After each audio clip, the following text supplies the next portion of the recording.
Hey guys, I'm Dr. Jeff Finley. And I'm Dr. Jessica Finley. This year we are starting a brand new series where once a month we are going to bust a commonly held belief about a certain topic in health and show you what the research actually has to say about it. This month's topic, fiber. Now fiber is held as the thing that everyone needs as a part of a healthy diet. It's known to help with digestive issues and most well known to prevent colorectal cancer. But fiber may not be as miraculous as we think. In fact, high amounts of fiber may be very bad for certain groups of people. Fiber, in its simplistic form, feeds bacteria in the gut. Now this can be a great thing. However, if someone already has an imbalance of bad and good bacteria in their gut, fiber might be one of the worst things that they could eat. So, we're going to look at what the research has to say about fiber specifically for digestive tract cancers, IBD, IBS, diabetes, heart disease, and obesity. Starting with digestive tract cancers, several systemic reviews and meta-analysis show that the fiber is protective against many different types of cancer, including colorectal, stomach cancer, and esophageal cancer.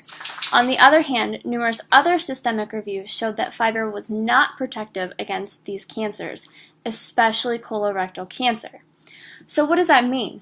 Pretty much any diet that focuses on whole foods, fruits, and vegetables and also avoids processed foods will help prevent colon cancer. Many times these studies do not account for other lifestyle changes that people are currently making, such as quitting smoking, exercising more, increasing their fiber, all at the same time. When a cohort study, which follows a group over a long period of time, they accounted for these variables, and they found that there is no protective effect of fiber on cancer. Thus, fiber can be good, but it may not be the miracle substance we once thought it was to protect us from cancer. Let's talk about inflammatory bowel disease, or IBD. This refers to conditions such as Crohn's disease or ulcerative colitis. Now, according to the research, fiber can be very helpful in this area, mostly in protecting against acquiring IBD in the first place. However, the research also shows that people who already have IBD may actually get a flare of their symptoms when they have a higher amount of fiber in their diet. Now, this flare may look like frequent stools, loose stools, or even diarrhea. Thus, it stands to reason that if you already have IBD, start with a lower fiber content in your diet and then kind of work your way up as your system can tolerate. Remember, it's more important to temporarily reduce inflammation and any flares that you're getting so that your body can heal, as opposed to just loading up on fiber because it's supposed to be good for you. Irritable bowel syndrome, or IBS. As with everything we have seen so far, everything has had mixed reviews on the research. This does as well.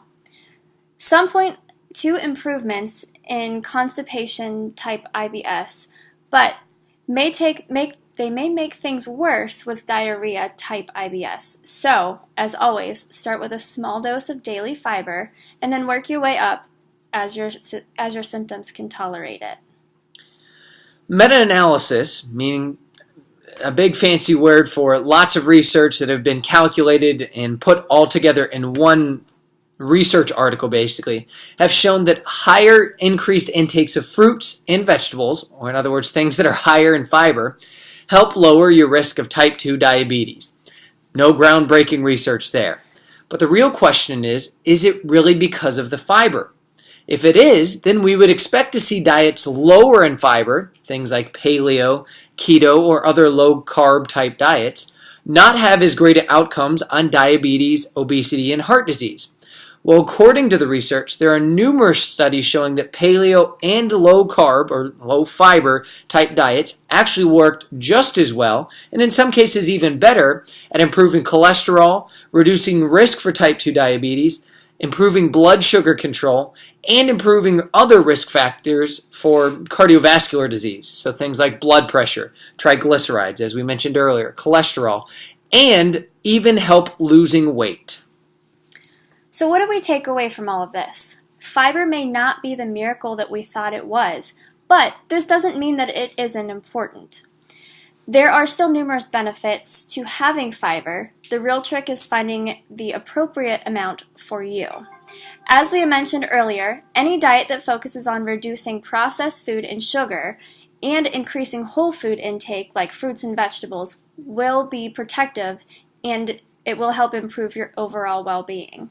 Now, a final note that I want to bring up with a lot of this research, we focus mostly on the fruits and vegetables, but this fiber also could be coming from grains from cereal, oats, so on and so forth. So it's not just fiber from fruits and vegetables, and that's a whole other topic for another time in terms of the grain discussion, but it's important to remember that there can be lots of benefits from fiber.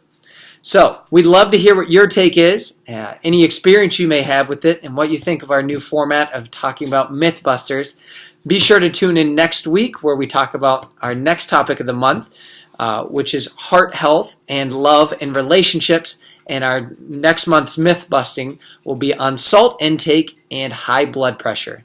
Thanks, guys.